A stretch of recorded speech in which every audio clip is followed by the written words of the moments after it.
120 130 kilo के fighters थे, and they not are film fighters who will actually give you the leap and they will go down. They expect you to pick them up and throw them down. That was the most difficult part of it. Now when a wrestler trains, he trains for an hour and a half, 2-3 hours. तो ये training भी चल रही थी wrestling की, MMA की training भी चल रही थी, और उसके साथ साथ दिन में 6 से 7 घंटे शूटिंग भी चल रही थी नॉन स्टॉप. इंडिया का पहला ऐसा स्टार जिसकी 2 फिल्मों का फुटफॉल 7 करोड़ प्लस रहा, जिसकी एक ही साल में 2 फिल्मों ने 50 करोड़ की क्रॉस ओपनिंग दी. बॉलीवुड में 17 करोड़ वाली फिल्में देकर उसने लिस्ट में अपना नाम सबसे ऊपर दर्ज कराया. इसके अलावा 13 करोड़ ग्रॉस वाली फिल्में भी दी. मतलब एक डिकेड में एसआर के आमिर को भी पीछे करते हुए किक, बजरंगी भाईजान, सुल्तान, टाइगर जिंदा है, इस तरह की 4 ब्लॉकबस्टर और ऑल टाइम ब्लॉकबस्टर फिल्में भी दी. मतलब फिल्म प्रोड्यूसर्स के लिए कैश मशीन, फैंस के लिए भगवान, दुश्मनों के लिए शैतान. सलमान खान के सामने बॉलीवुड क्या पैन इंडिया में भी कोई आगे पीछे टिक नहीं पाता था. रजनीकांत जैसे सुपरस्टार कहते थे कि सलमान अगर कल कहे तो मैं कल के कल उसके साथ फिल्म करने के लिए रेडी हो जाऊं. Even tomorrow if Salman says yes, I am ready.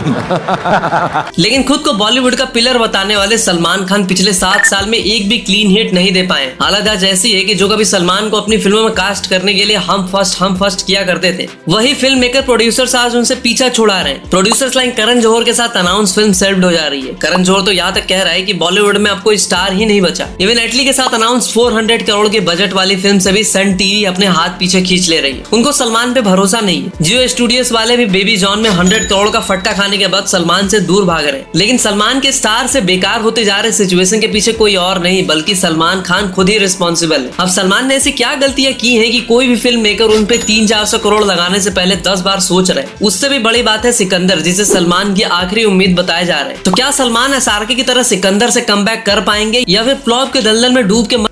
तो आज की वीडियो थोड़ी छोटी जरूर है, लेकिन इसके लिए मैंने काफी कुछ पढ़ा, समझा, काफी सारे पॉडकास्ट देखे, तो वीडियो को एंड तक देखना, बहुत कुछ बताने वाला हूँ. सो अगले 5 पॉइंट से समझते हैं कि कैसे दूसरों का करियर बनाने बिगाड़ने का कॉन्ट्रैक्टर सलमान खान ने खुद ही अपने करियर की वाट लगा के उसे मौत के घाट उतार दिया. नंबर 1, सराउंडेड बाय चाटुकार्स. तो अगर आप दिमाग पे थोड़ा सा जोर देकर याद करने की कोशिश करोगे कि सलमान ने लास्ट कौन सी हिट फिल्म दी थी, तो शायद आपका दिमाग भी एरर 404 देने लगे, क्योंकि सलमान की आखिरी हिट फिल्म आज से 8 साल पहले आई थी. उसके बाद से सलमान खान ने कोई भी हिट फिल्म नहीं दी है, जिसकी सबसे बड़ी वजह अगर कुछ है तो वो है खुद को टाटा रिलायंस जैसा कॉन्ग्लोमेरेट समझ लेना. मेरा मतलब सलमान ने अपनी SKF यानी सलमान खान प्रोडक्शन की शुरुआत करने के बाद एक फिल्म बनाने के लिए जो भी चीजें रिक्वायर्ड होती है वो सब कुछ SKF के अंदर खुद ही करने लगे. पहले उन्होंने फिल्मों में गाना गाना शुरू किया, फिर स्क्रीन राइटिंग की, और हैंगओवर चल गया तो सलमान को लगा कि यार ये प्लेबैक सिंगर्स पे पैसे क्यों ही खर्च करने, तो उन्होंने अरिजीत, सोनू निगम जैसे सिंगर्स को निकलवा दिया और खुद गाने गाए लाइक मैं हूँ हीरो तेरा, यूं करके एक्सेट्रा. और हाँ, लूलिया, कमाल खान जैसे लोगों ने भी सलमान खान की फिल्मों में गाने गाए, फिर चाहे वो राधे की सीटी मार हो, झूम झूम प्यार ले, etcetera.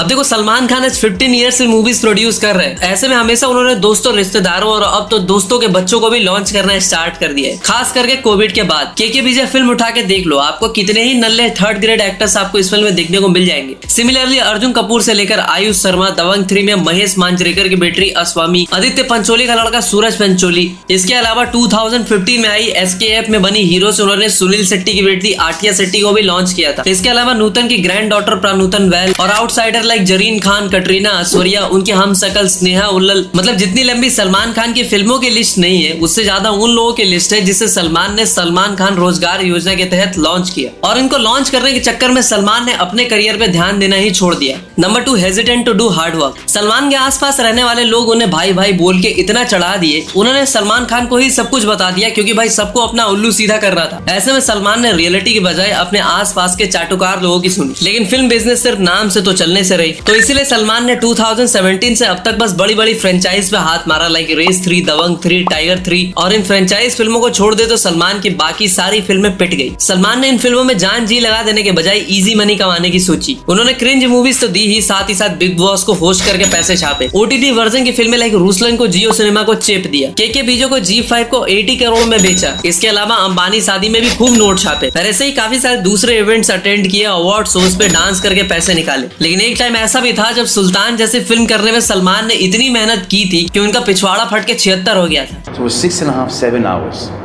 Either I'm picking up and I'm throwing, or he's picking him up and he's throwing. So it is like the most difficult thing. When I used to walk out of that ring, it used to be actually like a woman walking out. और नवंबर 2023 में सलमान को भी ये बात realise हुई कि लोग उनके बारे में सोच रहे हैं कि ये अब कामचोर हो गए। सलमान ने खुद कहा कि लोगों को लगता है कि I drink coffee, look here and there and leave the set. इसी बीच कुछ लोगों ने कहा कि भाई सलमान खान को एक्टिंग ही नहीं आती तो इसकी फिल्में कैसे चलेगी। बट मैं इस बात से बिल्कुल ही एग्री नहीं करता हूँ, क्योंकि अब वांटेड, बजरंगी भाईजान, सुल्तान, तेरे नाम, भारत या फिर इवन ट्यूबलाइट जो कि नहीं चली, लेकिन सलमान खान ने अपना बेस्ट दिया इन फिल्मों ने। इसीलिए सलमान की एक्टिंग स्किल्स पे सवाल उठाना तो बिल्कुल ही बेवकूफी होगी। हाँ, ये बात है कि सलमान खान आजकल अपनी फिल्मों में एफर्ट लगाने के बजाय अपने फार्म हाउस पे ज्यादा मेहनत कर रहे हैं। अरे मेरा मतलब फार्म हाउस पे वो खेती करते हैं, मैं उसकी बात कर रहा हूँ, या तुम कुछ और ही समझ ले रहे हो। अब देखो, किसी भी फिल्म में जो एक्टर को निचोड़ के रख देता है वो होते हैं डायरेक्टर्स, और सलमान की फिल्मों का सबसे बड़ा ड्रॉबैक उनके डायरेक्टर्स ही हैं। Third worst choice of directors. तो आज हर किसी को पता है कि एक एक्टर एक ब्लैंक कैनवास की तरह होता है, उसमें पाब्लो पिकासो की पेंटिंग बनानी है या फिर मजनू भाई की, ये पूरी तरह से डायरेक्टर पे डिपेंड करता है। क्योंकि वही एक्टर बाहुबली भी दे सकता है, और वही एक्टर आदिपुरुष भी, और वही एक्टर RRR दे सकता है, और वही एक्टर गेम चेंजर भी, वही एक्टर सुल्तान, टाइगर जिंदा है दे सकता है, और वही एक्टर राधे के विजय जैसी फिल्में भी। पिछले कुछ सालों में अगर आप सलमान के डायरेक्टर की चॉइसेस को नोटिस करोगे तो आपको पता चलेगा कि राधे को डायरेक्ट करने के लिए उन्होंने प्रभु देवा को चूज किया था, जिन्होंने एज अ डायरेक्टर अपने पूरे करियर स्पैन में सिर्फ एक हिट दी है, वो भी राउडी राठौर जैसे रीमेक। और पता है के विजय को डायरेक्ट करने के लिए उन्होंने फरहाद सामजी को चूज किया था, जिसको हेरा फेरी 3 से निकालने के लिए बेरोजगार लोगों ने चप्पल मार्च निकाला था। मतलब सलमान खान का स्टैंडर्ड कहां से कहां आ गया। Like before 2017 director like Ali Abbas Zafar, Kabir Khan, ये सारे लोग सलमान खान के पोटेंशियल को सही यूज कर रहे थे। तो वही अगर बात करें अभी की, तो भैया you know very well. Even मैं आपको एक चार्ट दिखाता हूँ। टाइगर सीरीज जिसकी वजह से आज SRK का कमबैक हुआ, ऋतिक रोशन ने अपने करियर की हाईएस्ट ग्रॉसिंग फिल्म दी, उसके थर्ड पार्ट टाइगर 3 को किसने डायरेक्ट किया पता है? मनीष शर्मा ने। अगर आपको नहीं पता ये कौन है तो थोड़ा सा विकिपीडिया पे चलते हैं। मतलब आफ्टर 2016 जिसका करियर खुद कमबैक मांग रहा था, सलमान भाई को वो भी चले आते हैं कमबैक दिलाने। अब मुझे ये समझ नहीं आ रहा है कि यहाँ कौन किसका कमबैक करवाना चाह रहा था। मतलब सलमान भाई डायरेक्टर का या फिर डायरेक्टर सलमान भाई का? Good question.